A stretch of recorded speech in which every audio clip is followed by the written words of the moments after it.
ಇವತ್ತು ವೇದ ಟೀಮ್ ಒಂದು ಬಂದಿದ್ದೀವಿ. ವೇದ 23ಕ್ಕೆ ನನ್ನ 125 cinema Veda Geetha pictures wife first time producer ಮಾಡಿರೋದು. ಒಂದು ಇವೆಂಟ್ ಒಂದು ಇತ್ತು ಇವತ್ತು. ಸೊ ಆ ಇವೆಂಟ್ಲಿ ವೇದದೊಂದು ಪೋರ್ಷನ್ ಇದೆ. ಸೊ ಅದಕ್ಕೋಸ್ಕರ ವೇದ ಟೀಮ್ ಎಲ್ಲ ಬಂದಿತ್ತು. ಬರಬೇಕಾದ್ರೆ ಸರಿ ಒಂದು ದಿನ ಮುಂಚೆನೇ ಧರ್ಮಸ್ಥಳ, ಕುಕ್ಕೆ ಸುಬ್ರಹ್ಮಣ್ಯ, ಆಮೇಲೆ ಇವತ್ತು ಕೊರಜ್ಜ ಈ ಒಂದು ಸ್ಥಳಕ್ಕೆ ಬಂದಿದೆ. ಇದು ನಮಗೆ ರಕ್ಷಿತಾ ಮೂಲಕ ಗೊತ್ತಿತ್ತು. ಅಲ್ಲಿ ಹೋಗಿ ಅಣ್ಣ ಚೆನ್ನಾಗಿರುತ್ತೆ, ಒಳ್ಳೆಯದು ಅಂತ. ಸರಿ ನಮಗೂ ಸರಿ ಓಟ್ ಬರೋಣ ಅನ್ಸತಿ ಅಂತ. ಏನು ವಿಶೇಷತೆ ಕಾಣಿಸ್ತಾ ಇದೆ ಕೊರಗಜ್ಜ ಅಂದರೆ ತುಂಬ ಅಂದರೆ ಮನುಷ್ಯನ ಪ್ರಾಬ್ಲಮ್ನ ಭಾಳ ಸಿಂಪಲ್ಲಾಗಿ ಹೇಳ್ಕೊಳ್ಳೋ ಒಂದು ರೀತಿ ಅಂತ ನಂಗೆ ಅನಿಸ್ತು ಇವತ್ತು ಬಂದು ನೋಡಿದಾಗ.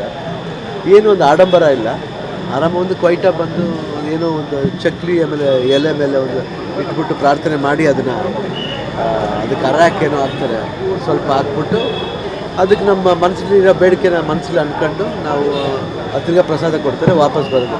ಒಂಥರ ನಮಗೆ ತುಂಬ ಸಿಂಪಲ್ ಅನ್ನಿಸ್ತು. ಒಂದು ಯಾವಾಗಲೂ ಸಿಂಪಲ್ ಥಿಂಗ್ಸೇ ವ್ಯಾಲ್ಯೂ ಕೊಡೋದು ಲೈಫ್. ಬಟ್ ರಕ್ಷಿತ್ ಅವ್ರು ಹೇಳಿದ್ರು, ನಾವು DKD ಮಾಡಬೇಕಾದ್ರೆ ಈಗ ಹೋಗಿ ಅಣ್ಣ ಒಳ್ಳೆ ದೇವಸ್ಥಾನ, ನನಗೋಸ್ಕರ ಅವ್ರು ಬೇಡ್ಕೊಂಡಿದ್ರು ಇಲ್ಲಿ ಬಂದು. ಅಣ್ಣ ಫ್ಯಾಮಿಲಿ ಎಲ್ಲ ಬರ್ತಾರೆ ಅಂತ ಬೇಡ್ಕೊಂಡಿದ್ರು. ಸರಿ ಅವ್ರು ಹೇಳಿದ್ರಲ್ಲ ಅಂದ್ಬಿಟ್ಟು ನನಗೂ ಮನಸ್ಸಿಗೆ ಸಮಾಧಾನ ಆಯಿತು. ಇಲ್ಲಿ ಬಂದು ಹೆಂಗಿದ್ರು ನೋಡಿ, ನಮಗೆ ಹೆಂಗೆ ಕರ್ಕೊಂಬರುತ್ತೆ ಅಂದರೆ, ಮೊದಲಿಂದ ನಮ್ಮ ತಾಯಿ ಇರ್ಬೇಕಾರೆ ಜೊತೆಲಿ ನಾವು ಯಾವಾಗಲೂ ಮೂಕಾಂಬಿಕೆ, ಉಡುಪಿ ದೇವಸ್ಥಾನ ಜಾಸ್ತಿ ಬರ್ತಾಯಿರ್ತೀವಿ. ಮಂಗಳೂರು ಏನು ಹೊಸದಲ್ಲ.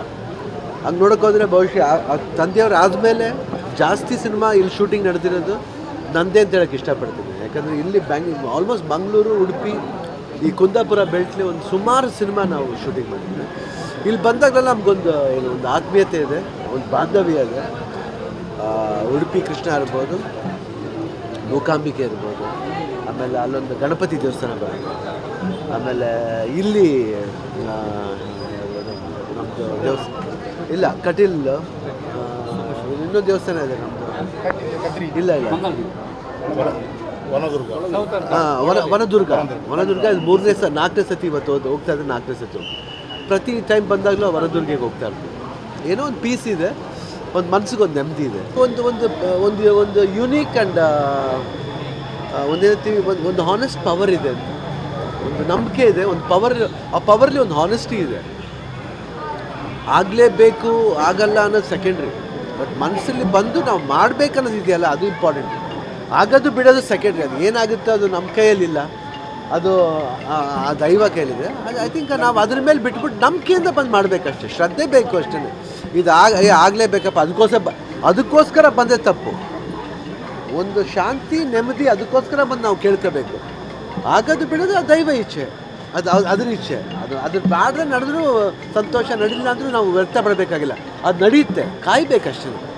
ಗೀತಾ ಮೇಡಮ್ ಸರ್ ಹೌದು, ಗೀತಾ, ನಾನು, ನನ್ನ ಮಕ್ಕಳು, ಆಮೇಲೆ ಪ್ರೊಡ್ಯೂಸರ್ ಶ್ರೀಕಾಂತ್ ಅವರು ಎಲ್ಲರೂ ಬಂದಿದ್ದೀವಿ. Thank you sir. ನಮ್ಮ ಟಿವಿ ಕರಾವಳಿ ಕರ್ನಾಟಕದ ನಾಡಿಮಿಡಿತ.